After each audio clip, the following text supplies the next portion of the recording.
Welcome to Dark Docent.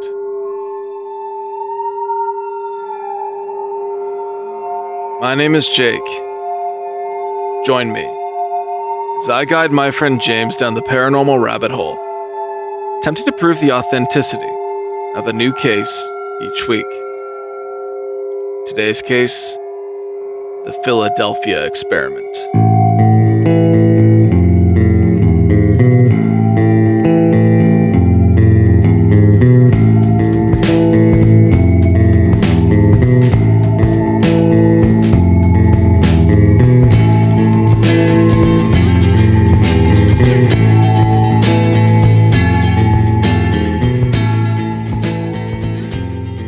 How are you today, James?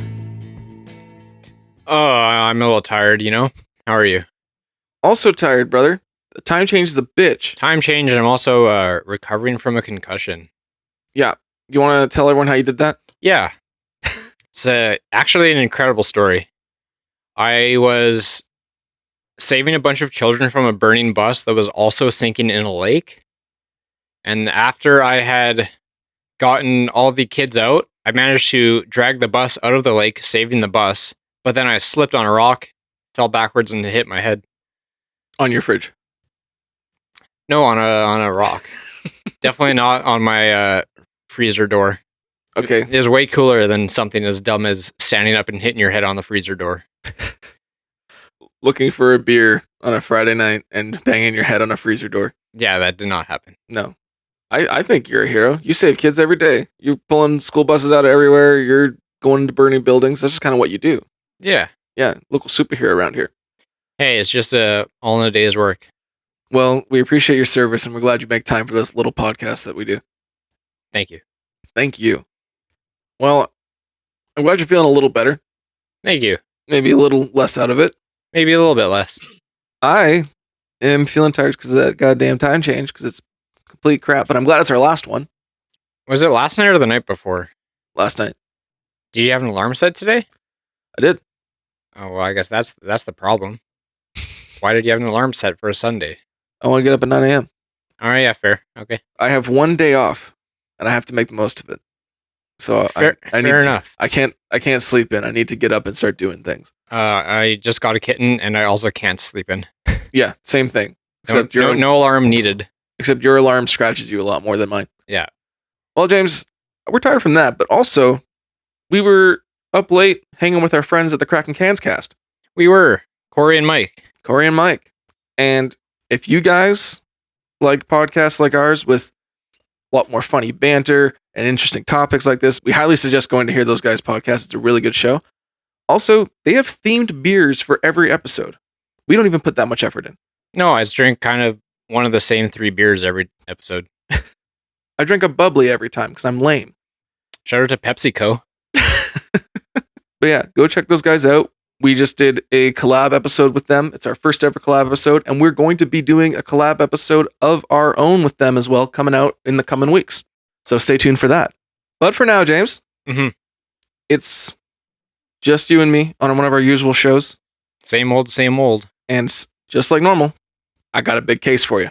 And if you want to see all the case photos for this case and follow along, you can go to our Instagram and Facebook, where I post the case photos every Friday. I got a story for you. August 1943. It is the height of World War II, James. And the United States of America has been at war with the Nazis for over a year and a half. Now, up to this point, it's been a pretty tight battle. And the Americans have definitely helped change the tide of war. But there is a part of the war where they are severely lacking.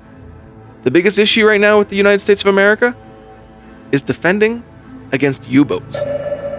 U-boats, being the German submarine, were infesting the Atlantic waters. And they were taking down all sorts of boats, not just battleships, but also commercial ships that were providing aid to the soldiers. And they needed something that could change the tides further in their favor. They needed something that could make the ships undetectable so the U-boats could not see them. This is when they began a project to make battleships invisible to radar. They got the best minds at the time, including Albert Einstein, to join in and work on a technology that could make their ships pass over U-boats without being noticed. But first they had to choose a ship, and they had that ship, the USS Eldridge. The USS Eldridge was fitted with several large generators. These were so large that they would make a massive magnetic field, thus making the boat invisible to radar. This is actually a pretty impressive thing, and they thought it was possible. With all the money going into the war, we could try anything at this time. Now to the public, the story was invisible to radar. But that's not quite true. They didn't want to make the boats invisible to radar. They wanted to make the boats invisible.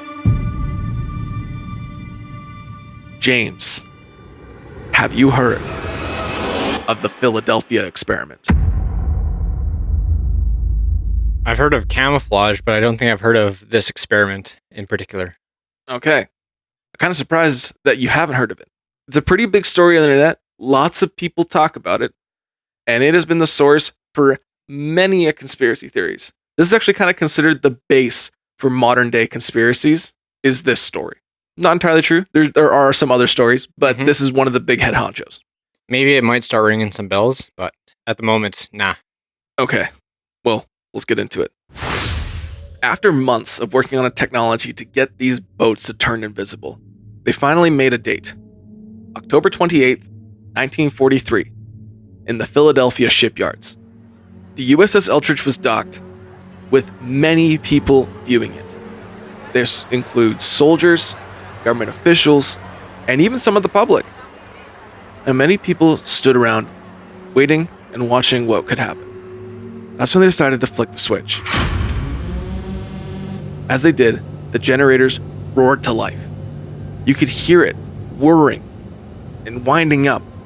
And the thing is that this boat also had people on it. They wanted to see how it would react with actual soldiers on board. So the crew of the Eldridge also kind of were volunteered / told to stay on the boat. As the switch was flicked, it at first seemed to be going according to plan. However, things got strange when an eerie green fog began to envelop the ship. The fog began to grow bigger and bigger and began to surround the boat. The men began to panic. We started to hear them scream. Some of the men attempted to jump off the boat, and that's when the boat disappeared. It was a success. The frame of the boat was in the water. It worked. The boat turned invisible. And then the water filled in the space. The boat didn't turn invisible. It completely vanished. Well, that's too bad. Except for the guys that jumped off. They weren't there either. Oh shit. Everyone was gone. Was the fog gone too? Fog was gone too. Everything was enveloped and disappeared. Unbeknownst to the people around the area, the boat did reappear in Norfolk, Virginia. 5 British soldiers claimed that they saw a boat reappear in green fog 10 minutes earlier than when the initial project happened. That's got some weird complications to it. Like what, James? What's the weird complications here? Let's say there's a person named Randy on board. Yeah. There's 2 Randys for 10 minutes. Which one's the real Randy? What happened to the old Randy?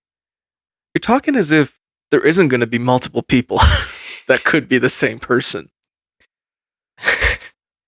That's exactly what would happen, right? Yeah, sure. Yeah. So yeah, there was 2 Randys. And maybe at some point, one of the Randys didn't go back. There's a lot to go into here. Oh, I can already tell I'm going to need some brain power for this one. Yes, you are. Buckle up, people. Is that what happened with the astronauts that blew up in the explosion? The Challenger? Yeah. We can't talk about that. That is an episode coming up. I got a big thing for that one. Oh, except there's still a bunch of people that look just like them and they all have the same names and no one wonders why. And then a lot of people wonder why, but a lot of people wonder why, and then they get shut down and taken out of places when they start questioning it. Crazy why that happens. Good thing we are not questioning it.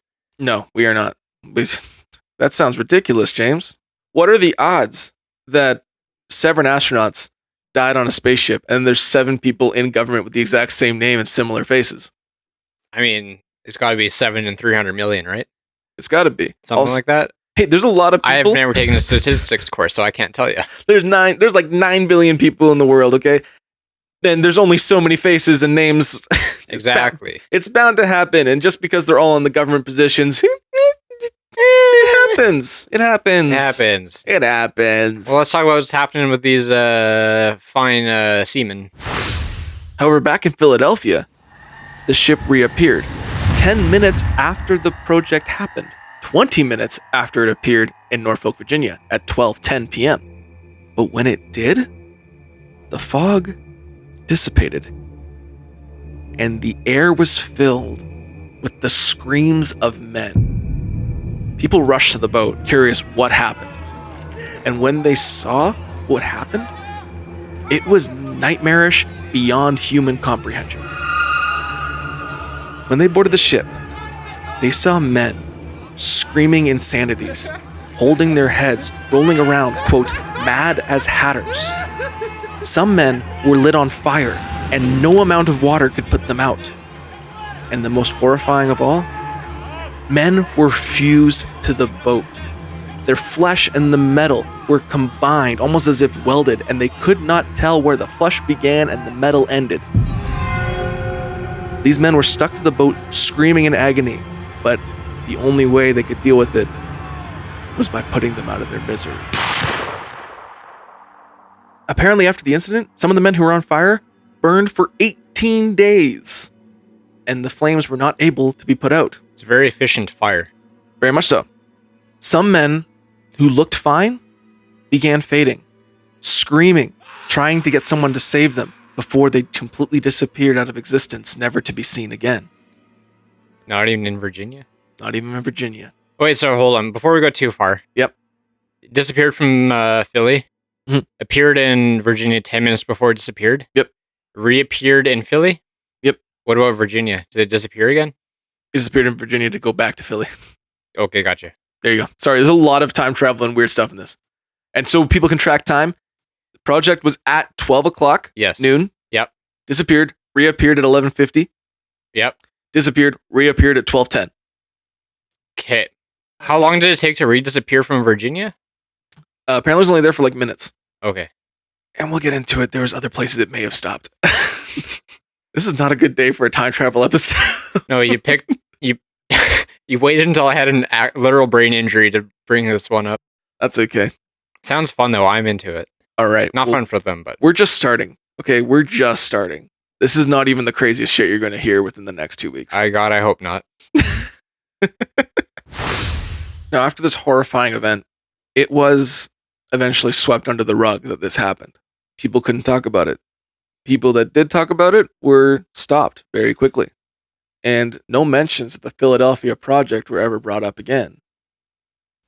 Until 1955. In 1955, a very interesting book came out called The Case for the UFO.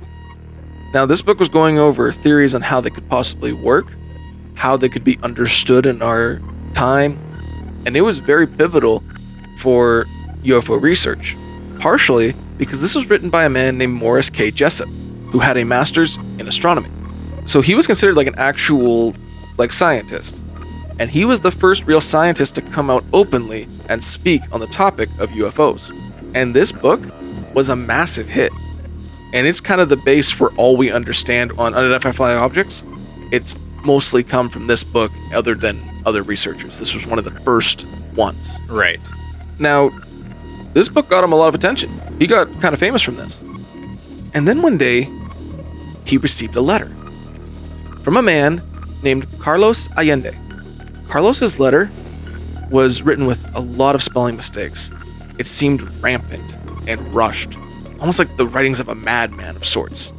Carlos claimed that the US Navy had used Einstein's unified field theory. Electromagnetism and gravity merged into a single field, is what that is. And they used that theory to make a boat disappear at the Philadelphia shipyards in 1943.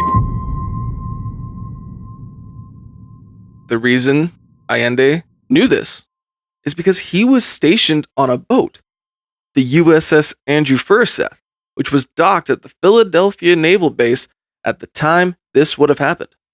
I actually have a picture of that letter for you, if you want to see it. I would love to see it.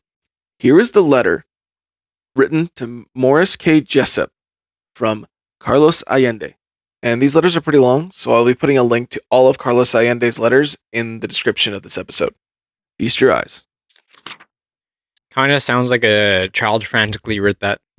Yeah, that's kind of the common thing, is that it looked like someone frantic wrote it, or like someone who didn't know how to spell right, or younger, things like that. Just the way it was all structured and stuff. It was, Yeah, it's very rampant, like just all over the place. and did say that he was not on that ship. He was not on the Eldridge. He was not. Said he wasn't in Philadelphia at all until 1994. 44. Oh, sorry. So here's the thing, is that according to a lot of stories, October 1943 is when it happened. Yeah. But according to Allende, he says, no, that's like a cover. You can go back at those records in 1943 and nothing happened. The true experiments were happening in early 1944. That's what Allende is going on about. Gotcha. But Allende says a lot more stuff. So Morris thought this letter was crazy. Kind of like how you usually read it. It's rampant. It's all over the place. It's also half written, half typed. Yeah, it's very strange. So Morris wrote back and said, I'm interested, obviously, if any of this is true. If you have any more proof, I'd like to see it. He got a letter back. But the thing is that the ramblings were so off the charts and so not connected. They were just all over the place on the page that Jessup just kind of disregarded it. He was like, this guy's... no. I'm just going to leave that alone. Yeah. So Jessup did. And he enjoyed the fruits of his labor. His book was successful, and he was working on others and went on with his life. But here's where things get interesting. In 1957, Morris Jessup received a phone call. Bring. Thank you for that. Bring. Yellow. He got a phone call from the Office of Naval Research. Newly founded in 1946, the Office of Naval Research is in charge of secret projects and scientific research. Right. So they're way up there. And if they're contacting you, it's usually not a good thing. Yeah, you don't really want to be catching someone like that's attention. No. And this did. They were concerned about a book that he wrote because they had received something strange in the mail. Earlier that year, the ONR received an envelope that was addressed to the chief researcher, Admiral N. Firth. This envelope had poorly scrawled all over it, Happy Easter. When he opened up the envelope, it was a copy of Morris Jessup's book, The Case for the UFO. But here's the thing. When they opened this book up, it was a little worn from obviously being read a lot, and the inside was covered in annotations. There was little notes on every little paragraph talking about magnetism, UFOs, interdimensional travel, things falling out of the sky, and the Philadelphia experiment. Now, it wasn't just annotations like one pen. There was 3 different colored pens used, and they were all supposed to represent different people. And sometimes the annotations would argue with each other. Huh. This group claimed to be called the Gypsies, and there was 2 unnamed people and 1 named person named Jemmy, who was also believed to be an extraterrestrial. Jemmy the alien? Jemmy the alien. Oh, yeah. So they tried to track down where the address was where they got this letter from in this book. But when they looked at the return address and tried to get it back, it took them to a abandoned farm in Texas.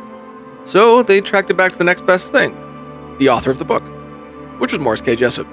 Now, when they called Morris K. Jessup and said, hey, can you come in and look at this? Jessup was like, yeah, of course, I'll come right away. And he went to their office and sat down, and they showed him the book. 2 officers laid the book down on a table. They just asked him, do you know anything about these annotations in this book? Now, when Morris looked through the book, first off, he was taken back. It would look like the ramblings of a madman all over. Or 3. Or 3. And since the other 2 writers of the annotations did not have names, the ONR just called them Mr. A and Mr. B. And when Jessup opened up the book, he recognized the writing right away. Mr. A was 100% Carlos Allende. Absolutely no doubt in his mind. Right.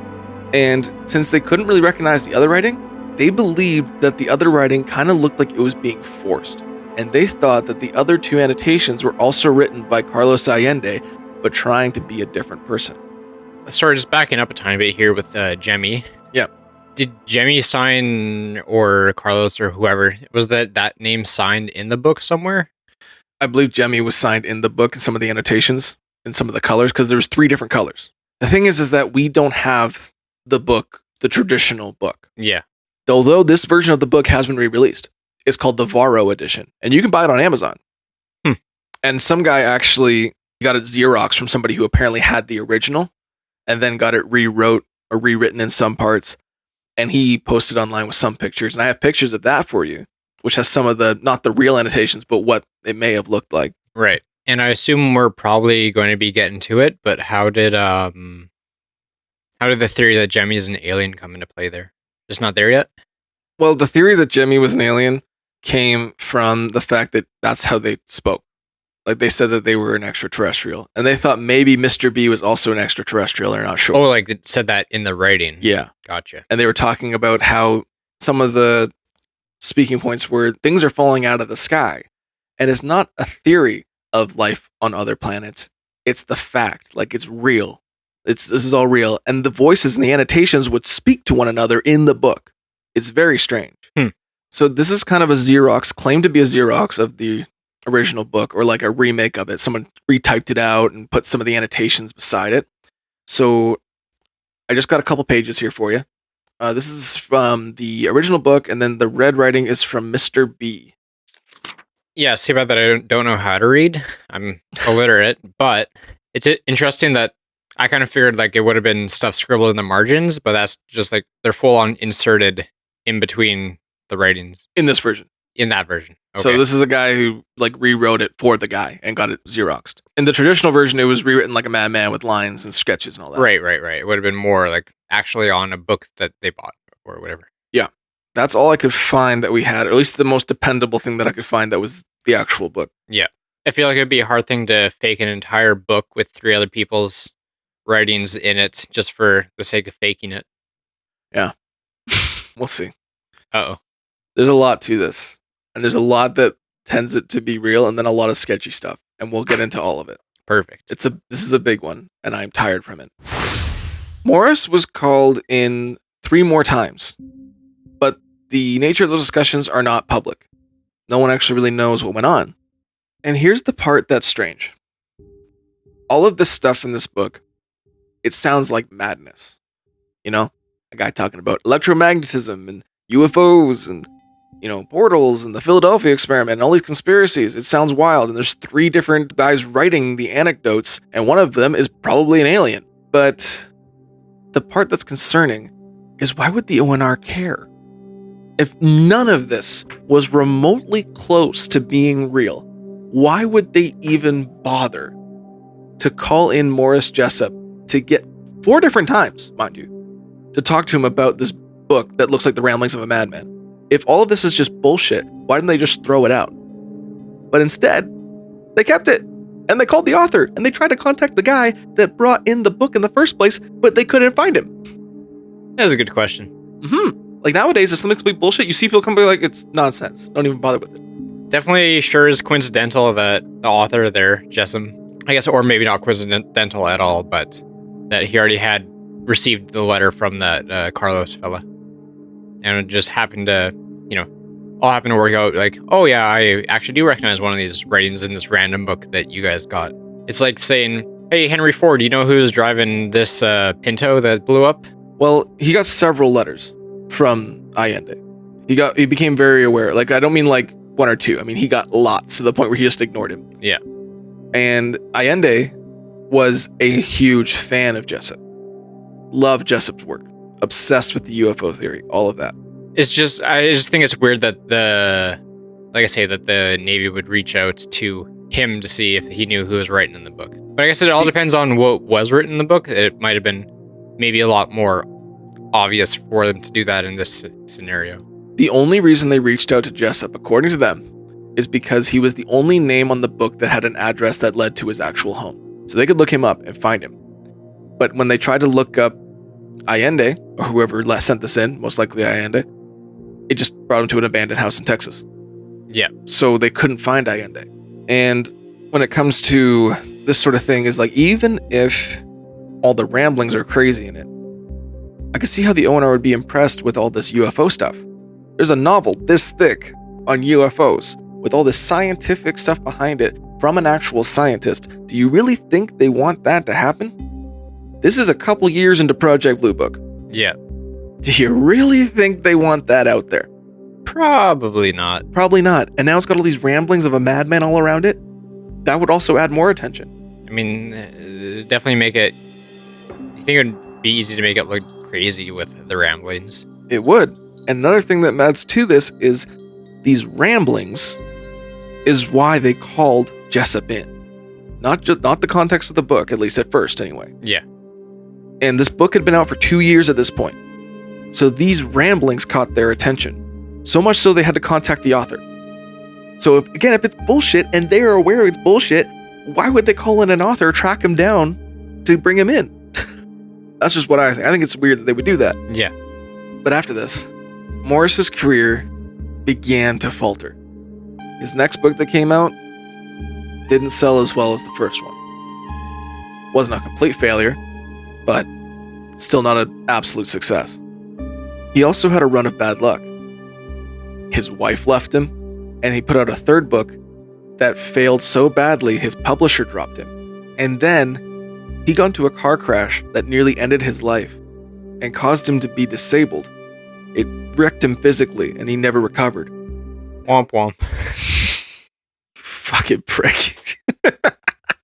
Big oof. I'm pretty sure that's how the doctor would diagnose it. A big oof. Yeah. Here's the thing. He did have something. The Philadelphia experiment. He had nothing else to do. His life was ruined. And he thought if there was something to Allende's claims, maybe he could do some proper research and actually get to the bottom of what this is. He began to research this, and he became absolutely obsessed with it. He was getting into the electromagnetism, the dimension travel, everything about this ship that he could find. He grabbed it and was beginning to write an actual, not just like a novel on it, but a condensed case study on it that he was going to release to the public. But people around him started to say that he started to act strange. Paranoid. People were following him. People were watching him. Actually, in late 1958, he went to a man that we've talked about before, Ivan T. Sanderson, the famous cryptozoologist. The one and only. He was the one that claimed the snake was 200 feet long. Right. Yes. Now, Ivan T. Sanderson, he gets excited and he takes reports from newspapers at the time that also did not report these things properly, as in-depth as they would now. So I don't fully blame him for getting some things up, but his passion drove the cryptozoology field into what it is today. So he's one of the pioneers of the whole thing. Well, Jessup went to Ivan T. Sanderson and gave him his research. All of it. And he begged Ivan Sanderson to keep it safe in case something happened to him. He was positive that people were following him and something bad was going to happen. Guy sounds as crazy as Carlos. Sometimes crazy is contagious. If you hear some stuff and you dive into it, it could get you somewhere you don't want to be. Yeah. Well, in 1959, his paranoia only grew, and he only went deeper and deeper down the rabbit hole of the Philadelphia experiment. But on April 19th, 1959, he called a friend of his named Manson Valentine. Manson Valentine was an entomologist, studying bugs and how they interacted with the environment. But he also had an interest in esoteric archaeology, and particularly in Atlantis. This man's into stuff too. We're all over the place this episode. Dude, we're not even, UFOs, teleportation, Atlantis, and we're not even getting into it yet? No. Oh my god. this isn't even the weird stuff yet. This has plagued me for 2 weeks, James. This has been my bane of existence. I feel like I have to give you a 3 at minimum then. You can give me whatever you feel like. Because don't worry, this story will take us places. It'll all come together in the end. You just gotta just ride with me here, okay? Okay, I'll do my best to stick with you. Just ride with me on this one, okay? Yeah. That's all I'm asking. Please be patient with me as I ask questions you've already answered. You can ask as many questions as you want. I have the answers. I just want to get through this. This case is brutal. Time travel is brutal. It's so complicated. It's so complicated. And none of it makes sense when you start doing it. And it's just insane to get into. I think they made a couple movies about it. They did. I mean, the Philadelphia Experiment is just like a C version of Back to the Future. It's just a fucking big old capacitor they put in the back of a boat. We're going to go through time. Wasn't Looper another one? There's so many. There's a lot. There's a lot of time travel stuff. And all of the theories are usually different. But somehow the science of each theory makes it make sense, kind of. I Am My Own Grandpa? Yeah, something like that. I mean, that did happen in Futurama. That was a thing that happened. Lots of my basis for science is from that show. So on April 19th, 1959, Jessup called Valentine and said, I just made a breakthrough. I found something, it's going to rock the world. I can't tell you over the phone. I don't want them to hear me. Let's meet tomorrow. Manson Valentine said, sure. They were going to meet tomorrow. We're going to talk about all this stuff that he found that broke the case on the Philadelphia Experiment. Only Jessup never showed up. On April 20th, 1959, Morris K. Jessup was found dead in his car. No shit. Was he still in the garage? No. This is weird. So, when they found him, he was on the side of a road. His windows were rolled all the way up, and there was a hose running from his exhaust to his driver's side window, and there was cloth tucked in the window, killing him of carbon monoxide poisoning. Basically what I was getting at with the garage comment. Yes, here's the thing that's weird. Most of the time, carbon monoxide poisoning suicide is done in someone's garage. They don't really go places to do it. Because also the monoxide fills up easier when it's in the garage. Yeah. There's a lot of fucked up logic to it. It doesn't make sense that he was out just on the side of the road. Also, I mean, maybe he didn't have a garage. still, find a place where you can be more confined. That's more what you want. And the thing that's weird is that most of the time people use a garden hose. Because it's more tight and they can wipe it around, stretch it around, go to their car. I haven't researched this for my own being. I'm just saying right now. I'm just saying that I had to research this for the weirdness of the case. Don't be concerned. There was a different kind of tube that was used. That was different in most carbon monoxide suicide deaths. Another thing that's weird is a doctor just showed up at the scene. Wasn't called. He just happened to be driving by.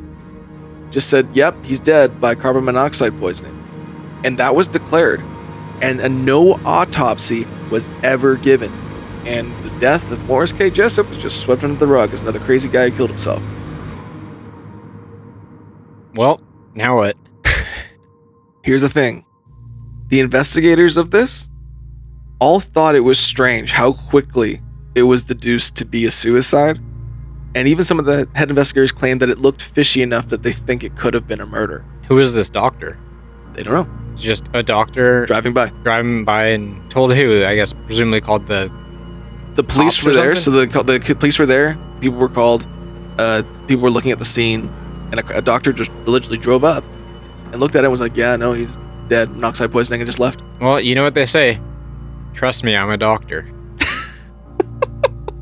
That's the thing. He's a doctor. So it's done. He declared it. There was no autopsy. Nothing looked into the body. No more looked into the scene. That was it. It was done. Which is strange. We still have people looking at Kurt Cobain's crime scene. Okay? That was 32 years ago. I mean, something was just coming out recently saying that there's proof that he didn't kill himself. Oh, you mean the same thing that I've been saying for 10, 15 years that now people are agreeing with? I mean, you and everyone else. Fucking pissing me off that the conspiracy theories are only now being taken seriously. We ended our 27 Club episode with me saying, hey, didn't his girlfriend kill him? Yeah, and I replied to you, let's not talk about it because there's going to be an episode about it. Anyway, here's the thing, is people understood why suicide would be likely with Jessup. His wife left him. He was in chronic pain from a car accident. Failed author. Diving down a conspiracy rabbit hole. All things line up to suicide being a very grave and real possibility, which also makes him an easy target. Because the ONR knew about him. The ONR was watching him for years, and they brought him in 4 times for questioning. You don't think they thought it was strange that the guy they just talked about was now diving deeper into the Philadelphia experiment? Something they called him in about because this strange guy was talking about it in a book that he wrote? I thought the book was about UFOs. Yeah, but the guy who wrote annotations mentioning the Philadelphia experiment. Gotcha. That's the part, it's all attached with that. And that's why Jessup was on their radar. You know, this guy, he's a scientist who's already into UFOs. And now he's got this crazy conspiracy attached to him with this guy writing annotations in his books. Well, if anyone ever wants to get creeped out, look at how many physicists go missing or just turn up dead in the US. Another episode that I have lined up. Another one happened fairly recently. A guy who just lived in the middle of nowhere. Got shot, and they said, yeah, it was a robbery in the middle of like actually nowhere. Nothing was taken. Just a physicist who got murked. Yeah, and then another one got murked like last week. Really? Yeah, that one's quieter than the other one because the other guy was more into aliens. How about that? Crazy how these things happen. So it's not the first time or only time a scientist who's into some strange stuff is being murked. That's all I'm saying. Busted a cap in his ass. Damn right they did. Well, not his, I guess, but we don't know. No one performed an autopsy. that's true enough, I guess. Now, after Jessup's death, the story of the Philadelphia experiment kind of got swept away to the weirdest side of conspiracy rabbit holes. There were other books written about it. There were other stories written about it. Actually, Manson Valentine wrote some stories about it as well. But here's the thing. This was like the first Reddit thread. Because through the 60s and 70s, you'll find several other books talking about it. Some of these books are based on information where they have absolutely no sources. Some of these books have literally plagiarized fictional stories that were written a year before the book's release. Lots of these books end their story with saying, "You'll never find Carlos Allende. He disappeared from public view, and no one ever saw him again." That's not true. Because there was another man who was investigating things at the time. Oh, how about that? A man named Robert Gorman. Robert Gorman. And after going through the phone book, he claimed that he could find Carlos Allende after 3 phone calls. Because he looked at the letter and looked at the postmark on the letter and traced it back to who actually sent it. Turns out, Carlos Allende isn't real. It was a pseudonym. The real man behind all these letters was a man named Carl Allen. Now, Carl Allen was what he said he was. He was on the Andrew Furseth. And he did claim to be in certain areas. He was in the Navy. That's all true. But he was strange, and he was a loner. And Robert Gorman just found him as like a very strange guy. But I have more about Carl Allen later. Because right now, we have another problem. Another one. Fuck. You see, there's a lot of people who claim that this actually happened, right? There's a lot of stories, a lot of authors coming out. We're still talking about the Philadelphia experiment, right? 100%. It's Okay. all attached back. This goes everywhere. I just wanted to check we weren't talking about something else. No, we're still talking about Philadelphia experiment right now. Yep. Boat now. disappeared, reappeared, disappeared, reappeared. Yeah, made a bunch of guys fuse to a boat. Yep, Yep, same old yep. thing. But no one's come forward saying that they're a survivor. We don't have any survivors of the incident. Until now. Ed Cameron claimed to be a part of the Philadelphia experiment. However, he said that all the dates are incorrect, similar to Carl Allen. And he claimed that the Philadelphia experiment that was allegedly in October wasn't the first time they tried this. I thought it'd be a little bit weird to do the first experiment in front of everybody. Yeah, they actually did this 2 months prior, in August of 1943. And Ed was in charge of flicking the switch. On August 13th, 1943, Ed Cameron was in the bowels of the USS Eldred. And he turned the switch on. He heard the generators wind up, Everything was going according to plan until something went horribly wrong. There was an explosion, and one of the generators started to malfunction, and then the entire ship began to fill with a green fog. Ed ran to the top of the boat trying to find his brother Duncan. They're both on the USS Eldridge. And men are screaming, running through the fog, trying to find a way out. And he found his brother. And they didn't know what to do. Do we stay on the boat in this big fog while the explosions are going on? What can we do? Ed and Duncan looked at each other and said the only option is jumping on. They ran to the back of the boat and jumped into the water below. But when they jumped, it was just a ball of light. This thing was getting encapsulated in a ball of light, and it was about to go. And they just leapt. Next thing they know, they awoke in a hospital. Ed's eyes are a little blurry. He's trying to look around. He doesn't really know where he is. He looks beside him and sees some strange tech that's hooked up to him. Different pumps and screens and strange things.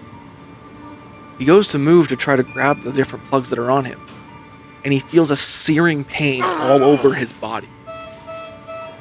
He lies back down as the doctor comes in and says, whoa, calm down. You've gone through a lot. We just need you to relax. Ed's rolling. He's like, no, I gotta go back. There was a project. I gotta see the doctor. I gotta go see the guy who's running this. And the doctor kind of looks at him strange. What do you mean? He goes, there was an accident. We were part of the project. Something went wrong. And the doctor said, Ed, what year is it? And Ed said, 1943. The doctor looked a tad shocked and stared at the nurse beside him. He looked back at Ed. No, Ed. This is the year 2137. And that's where we're going to end this week. What the hell? You're getting wild with this one. Not even close. What do I even say about that? How do I react to any of this? It's just been a one confusing, weird fucking story that all over the place. It only gets more confusing, James. What's the fog? Chlorine gas? Is everyone just really confused and trying not to die?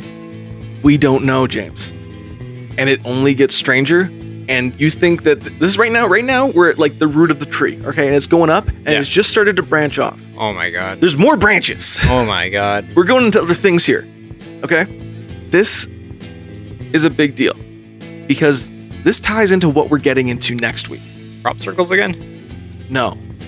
Next week, we are diving in to the Montauk Project. So I'm not going to ask you for a rating this week. Okay. I don't have one to give you, so that works well. We're going to tie these all together at the end. Okay. But thank you for listening, everybody. We'll see you on the next one. I can't wait to dive into next week's episode. This has been a big one on our list for a while. James, do you have any wise words? Stay ignorant, people. It's not worth looking into. Wise words from a coward. We'll see you on next week's episode, everybody. Thank you for listening. Bye-bye.